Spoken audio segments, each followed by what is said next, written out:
Then he began to reproach the cities in which most of his deeds of power had been done, because they did not repent.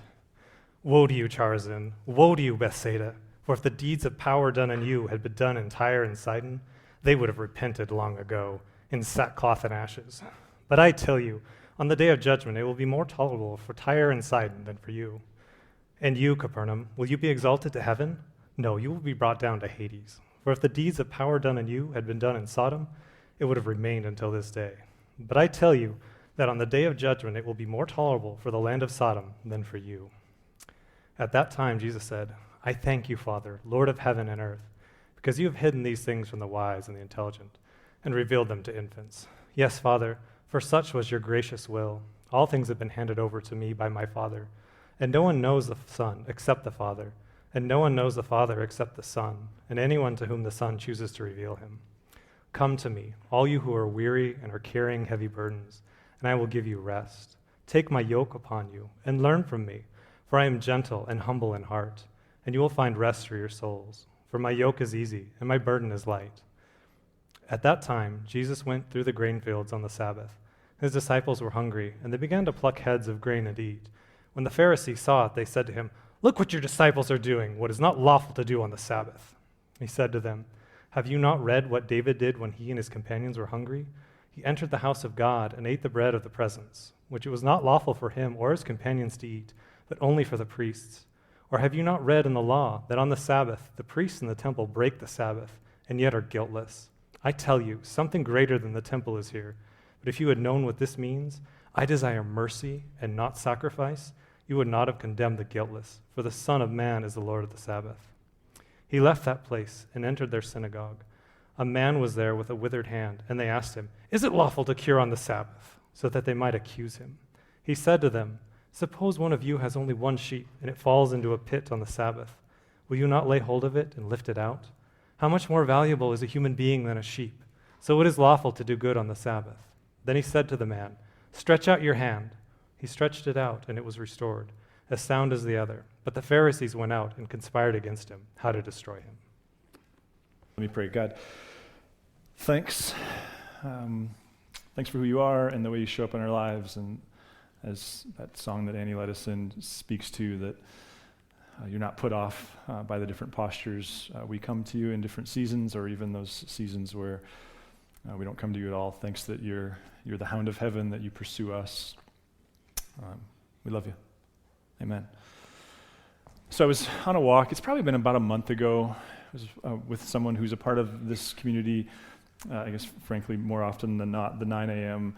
Someone who's, I'm going to guess, 20 years my senior, and this very intelligent, very educated, very politically astute person. And I've come to know this person over the years as someone who has strong political opinions and doesn't always couch them, but still a great friend and a neat follower of Jesus. And so we were walking. It was about a month ago, as I already said, and we were walking, and we were just maybe 5 or 10 minutes into the walk when I just couldn't help but notice that his tone was different, and there was a kindness to his words that to me felt new. And of course, we walked for an hour, and as we were finishing up, I just felt like I had to offer that to him, and I was hoping that it wouldn't come across as patronizing or judgmental, but I just said, hey, I just have to observe, your tone, there's a kindness to it, a grace to it. I don't remember exactly what word I used. That it's different, I said. And he looked at me and he said, It's Matthew. It's Matthew, Adam. And especially the anger part, he said, has been really helpful to me. And stuff happens in life, and sometimes you don't think about it again, and sometimes you keep coming back to stuff that you just wouldn't have thought you would come back to. And that's one of those stories that I've actually pulled it out of messages several times heading into this, I've reflected on a personal level, because I think it's a story that for me is framing the why behind this series. That there's so much going on right now, and nobody needs me to tell you that, and there's progressive ideology and conservative ideology, and there's just so many conversations happening right now. And the number of conversations I'm having with people who are asking these big questions like, am I even a Christian? Or do I still even identify with Christianity anymore? It's very real, it's very personal, and it's in many cases it's right there. And I think for me, that story with him and just the reality of our situation, it's making clear that maybe the opportunity of something like the Gospel of Matthew, and maybe even why the early church and early followers of Jesus made the Gospel such a priority, was because we do come to these seasons, and it seems that we're in one right now, where the overgrowth of Christianity isn't all that helpful. And that's not to disavow the intentionality with which it was built. It's not to say there's no usefulness to it. It's not to say it doesn't have a purpose. I'm not trying to arrogantly suggest that Jesus is good and Christians are bad. That's not what I'm saying at all. But we do come to these seasons where it just feels like what we need to do is do some pruning, to just cut some things back. And I think the opportunity of this season and this series is to just get rid of some of the branches so that we can just see what's at the center of it all, which is this historic person, Jesus, who, I said it to someone again this week, I'm like, just give yourself permission to not even think about all that Christian stuff. Just go read the Gospel of Luke. Just spend time with the person.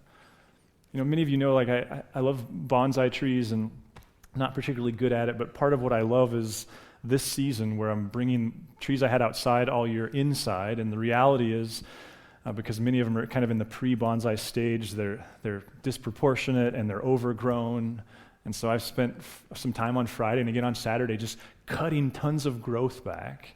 It's counterintuitive, but because really a bonsai tree is about the center piece and the main trunk of the tree, and until that's developed and strong, it doesn't really matter what else you have. And again, I hope that that's the opportunity that you're seizing, and I think that's what we're doing in this series. I was listening to Willard this week, Dallas Willard, who's one of my favorite thinkers. He's been gone for a while, but I found this new set of lectures, and I actually put one of them on your mind map, but they're worth listening to all of them. It's, I think, a series of 7 lectures on listening to God. And one of the observations he made is he said, when Jesus was on the planet as a human, there were times where he miraculously healed people of leprosy. And there were times where he miraculously drove demons out, and I think you could even add where he caused people who couldn't walk to walk and people who couldn't see to see. But Willard's point was, he said, but we never see him miraculously healing somebody of their anger. He never instantaneously gives somebody character. And he went on to explain that the gospel is the invitation to experience moment-by-moment conversational relationship with Jesus. In fact, one of the quotes from that lecture, he said it this way. He says, character is developed by increments of fellowship with Jesus. And I think, obviously this morning, the way I want to see and read this story is through this lens of, what if the invitation isn't a series of tenets? It's not a robust theology. It's not a long list of yeses or nos or ones or zeros or blacks or whites or good or bad. What if the invitation is an abiding relationship with Jesus? Now, the reason I bring all that up, because I think that could become ironic based upon what we just read, because if you listened to Travis read that, what you heard was the section we started on this morning was pretty harsh. It's Jesus showing up. Woe to you, Chorazin, woe to you, Bethsaida, these rather obscure fishing villages, and he's kind of lambasting them. He's really hard on them. And I think it's a classic instance where, if we're not careful, we can frame Jesus as something other than what he was. Because it would be easy to turn here and go, yeah, you're nice, sensitive Jesus. What do you have to say about this? Because he sounds a little bit like Bowser in Mario Brothers, just hucking fireballs at people. Like every generation, I love that picture's been helpful for me, because whether you're me and you grew up with the original Nintendo and Super Mario Brothers, or even older than me and you had Donkey Kong where Mario was the hero, or even if you're playing Nintendo Switch now, it's like every generation has Mario, and we can all picture that scene where the villain, Bowser, is up in some form of a cloud and he's hucking fireballs down, or he's hucking those spiky balls down that when they splatter on the ground they have legs and they crawl around and your fireballs won't kill them, that deal. And I think there is a way of reading Jesus that sees that anytime someone disagrees with him, that's his response. My hope is that because we're reading Matthew in context, that what we're seeing is like, well, wait a minute, that's not what's going on at all. That in context, what we've been exploring for several weeks now is Jesus was inviting people in this completely different way of living. He was inviting people to go about what it means to be human in an entirely new way. And most people were saying no. Most people were retaining the way they do anger. Most people were retaining the way they do sexuality. Most people said there's a certain way of getting things done through control that I value. And Jesus, he respects that. And picking up in chapter 9, what we started to see was that the majority of people were saying no thanks. And then in chapter 10, Jesus kind of raises up this new community to go continue to spread his invitation, and he tells them most people won't want to do life this way.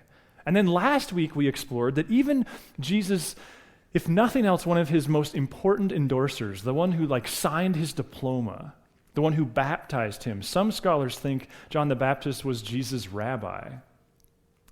John is even now rejecting Jesus. And it doesn't seem that he's rejecting Jesus the character, he's rejecting Jesus' version of messiahship. Because what they all wanted, John included, was a holy war. They wanted swords and spears and surprise attacks and frontal attacks. They wanted to defeat Rome with violence, and Jesus' message was, it's not the way I'm doing it. And in this section, it seems like what he's doing is more akin to something that we've all seen play out in our lives. That what he's saying to them is, you guys have boarded a train that's headed for a destination that you're not going to like. We've used in the past, my friend Derry Long taught me this domino illustration where every little decision is we're putting dominoes up, and because it's so insignificant, we lose sight of the fact that we're actually leading ourselves somewhere else. And then generally what happens is then there's an affair, then there's an addiction, then there's the inability to pay your bills. There's this single moment, and we feel like, man, I just had a bad day. But in reality, you didn't have a bad day. You made a series of decisions over the course of sometimes years or decades that now it's just more obvious where you've led yourself. And I want to suggest that the way we read Jesus in this story has nothing to do with hell. He's going to talk about hell in a parable that we're going to speak to in a few weeks. I'll shoot you an email so you all know to skip church that weekend. It's actually, I think it's a fascinating parable. But really what he's saying is, listen, you guys have committed yourself to a path, and this is very much like on this earth kind of stuff. You've committed yourself to an approach towards Rome it's going to get you killed. And of course, we have the benefit of history. We can look back and go in AD 70 that Rome unleashed itself on Jerusalem, and to this day there's not a temple in Jerusalem because of Jesus' warning. But then I think the question becomes okay, so where do we go from here? Because Matthew's made a point to really say these two people on divergent paths, these two ideas on very divergent paths, and that's where Jesus is picking up in 11.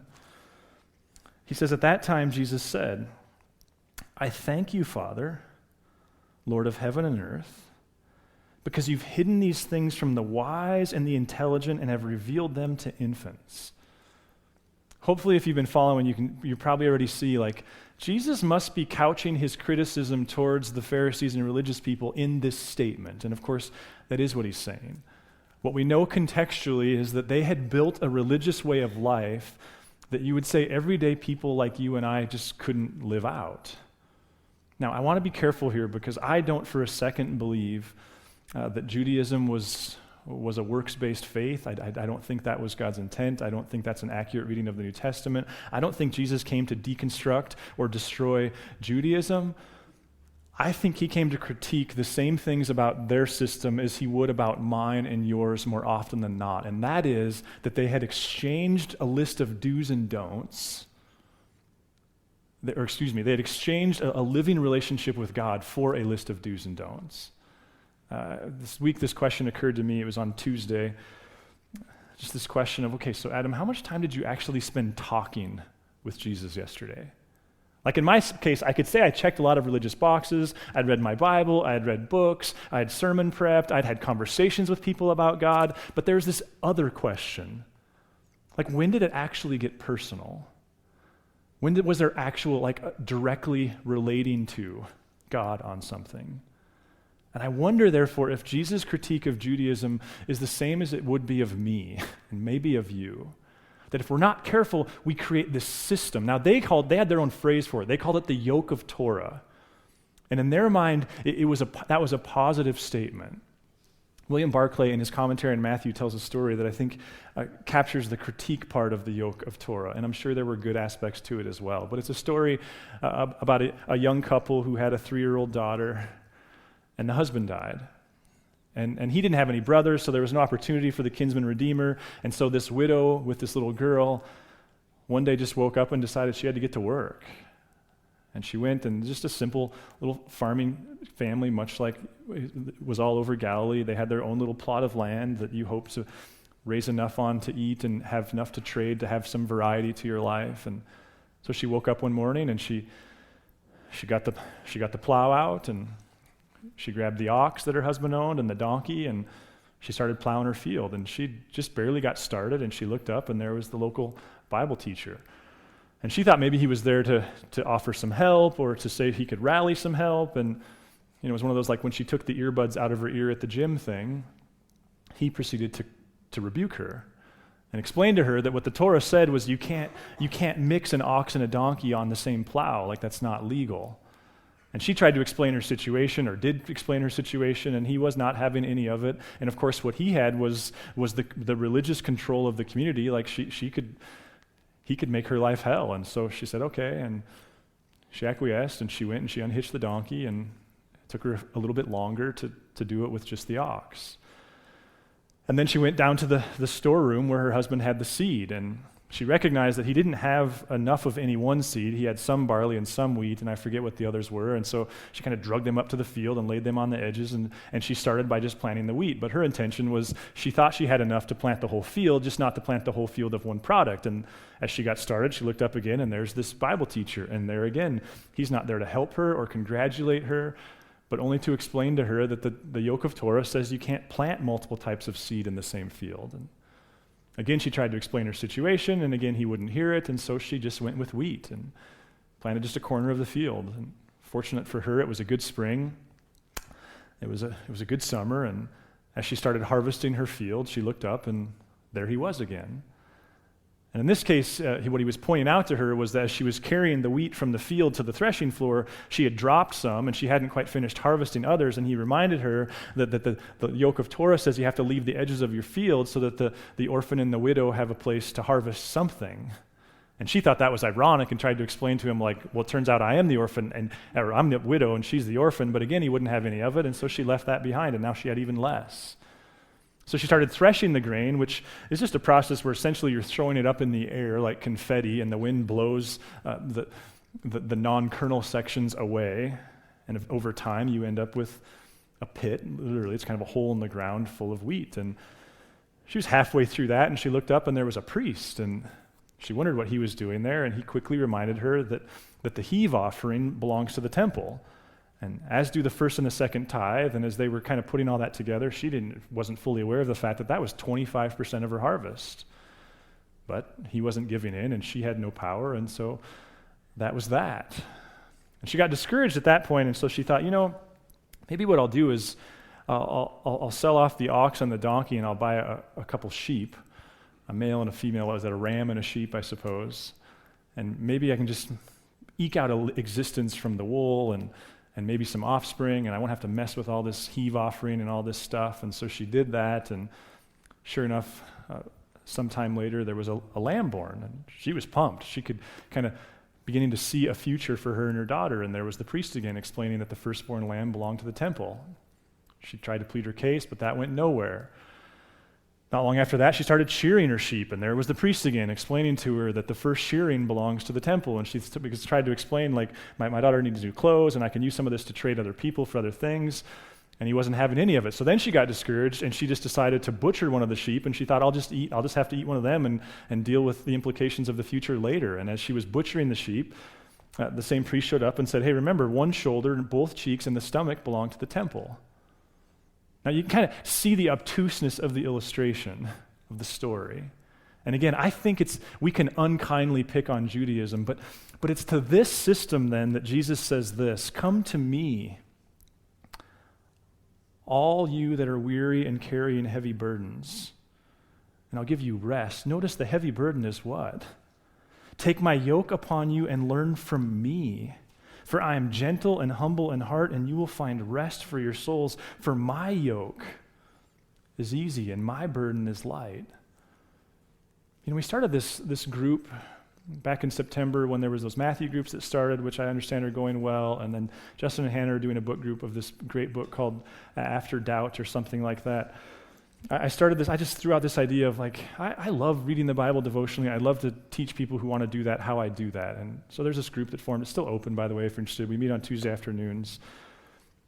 And what stood out to me with that group is we all have this tendency to turn historic Orthodox Christianity into zeros and ones, yeses and nos.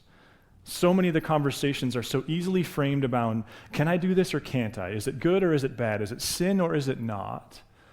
And I hope this isn't arrogant. What came across to me this week was just, I again was reflecting on some of the people who taught me in my early years of following Jesus, and this realization, and what I was one of those, like I'm a verbal processor, and what I found myself saying to them is, wait a minute, I think in a matter of weeks, we can give you a faith that's defined by do and don't, yes or no, right or wrong.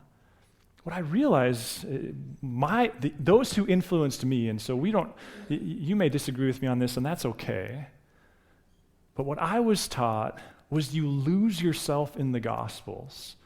You spend time with the person of Jesus in the Gospel, and that doesn't mean the other 62 books aren't important. They are, but you default to the Gospels. Because what I realized and what I found myself saying to them out loud was there's no way to microwave a faith that's defined by really knowing, who is this Jesus? What is he like? Dallas Willard hates the question, what would Jesus do? Because he said it points to the fact that even with Jesus, we want to turn it into a bunch of laws, and he would say that wasn't his intention. His intention was an abiding personal connection, where out of the overflow of conversation we navigate life, out of getting to know him. And if the extent to which that's true, what stood out to me with this group on Tuesday afternoons is, that's 10 years and you're just getting started. Like, we can microwave a faith that's like, raise your hand, and I don't want to trivialize the value of dramatic conversion. I think that happens. But if faith is about walking through life with Jesus, then we can't expedite that process any more than we can expedite the process of you getting to know your coworkers, or a new married couple getting to know one another, or two friends. Like there's just no way to make a 6-month friendship the same as a 10-year friendship. And I guess I wonder if what Jesus is doing here is offering an alternative, not just away from Judaism as lists of do's and don'ts, but any religious approach that's not connected to Jesus as a living person with whom we live our lives. His yoke, it's not a system. It's not Christianity. It wasn't even called Christianity for a long time after he was gone. It's none other than him. I wonder if there's some value to sitting with that now as we rethink it all, so many of us. And that narrative arc seems to continue into the next story, because the next story Jesus tells is about this, or Matthew tells, is about this time that Jesus and his disciples were walking through a field on the Sabbath, and his disciples were picking grains to feed themselves, which of course breaks Sabbath, and the religious people take exception to that, and Jesus, being like the kung fu narrative master that he is, because everything's framed by story, he tells a story about what? Well, it's a story from 1 Samuel, which is in the Old Testament, which is a story about King Saul, who became a poor king, a bad king, and while Saul was still king, God sent Samuel to anoint a little shepherd boy named David the next king. So what you had during this story was you had a king who was on the throne, but the real king wasn't on the throne yet. He was just anointed. And there's a point in the story where Saul, the king on the throne, is trying to kill David, the anointed king, because he's jealous of him. And Jonathan, Saul's son, kind of runs interference. And so David runs out the back door, protected by Jonathan. As he's running away from Saul's house, he realized he doesn't have any food. He didn't bring any Cliff Bars. And so he shows up at this priest's house and asks the priest for food. And the priest says, I don't have any. All I have is the bread that was offered to the Lord in the temple. And they have a short conversation, and eventually the priest gives young David this bread from the temple. And what I didn't know, and this is why I love N.T. Wright's commentary on Matthew, because he knows the history, what he explains was that in Jesus' day, that story was understood as that priest saying to this young David, you're the real king. And so Jesus tells this story about this bread that was offered to David. And then what's the next line? Well, then they wanted to kill him. Why? Because Jesus is claiming to be the real king who's not yet on the throne. Now, as much as I believe the tomb was empty, the resurrection is real, the cross was important, we find ourselves in a very similar moment, don't we? What's ultimately called a penultimate kingdom, that the kingdom in charge is the second to last one. And the ultimate one is Christ's kingdom. And the invitation is still the same then, isn't it? We can give our allegiance to the king that's on the throne. That's what David's saying there. Or you can give your allegiance to getting to know the king who's not yet on the throne. So as the band comes forward, just one more story that was helpful for me. Last week there was a man here who, if I said his name, many of you would know him, but I'm not going to do that. I did get his permission to tell this story, but he has a couple sons who attend this church, and I know of him more than I know him. I know what his kids are about and have tremendous respect for him because of that. He's pastored a church in a little town for a long time. I'm guessing he's 20 years my senior. And so he's one of those guys from afar I've always been intrigued by and respected. And last week he was actually in church at the first service. And we all have this. Whatever you do for a living, you can connect real quickly with people who do the same thing. And so we connected very quickly after the first service. And he looked at me and I was actually thanking him for his respective families and the role that they've played in this community. And he said, Adam, I used to be a fundamentalist. And at that point, his eyes were getting watery. He said, I used to be a fundamentalist. He said, but I've come to realize something. He said, ours is a very simple faith. You can make it more complicated. You can study it out, and there's a place for that. But at the end of the day, he said, ours is a very simple faith. I think, quite frankly, if an 18-year-old was saying that, it probably wouldn't mean as much as a person who's done the work, who's done the hard work of theology, who's followed Jesus in community for decades, and is arriving at this place of just it's, at the end of the day, it's pretty simple. We get to live our lives with Jesus, and at that point, I suppose I'm putting words in his mouth. So listen, I don't know where you're at in your faith journey, whether you're disillusioned and disoriented, and we're all going to have those seasons. I guess to the extent that I have any credibility, what I would beg you to do is give yourself all the permission in the world to distance yourself from Christianity in its myriad forms. But simultaneously, pick up the Gospel of Luke, pick up the Gospel of Mark, pick up any of the four. You can disavow yourself from any of the associations with any number of theological convictions about Jesus. Just spend time with the person. And as Revelation talks about in the early pages, maybe you'll be reacquainted with your first love, which was never a building or a system, it was a person. And for those of us who, you're not disillusioned, you're disillusioned with the disillusioned, which isn't always all that helpful. Maybe we can take some of the same steps.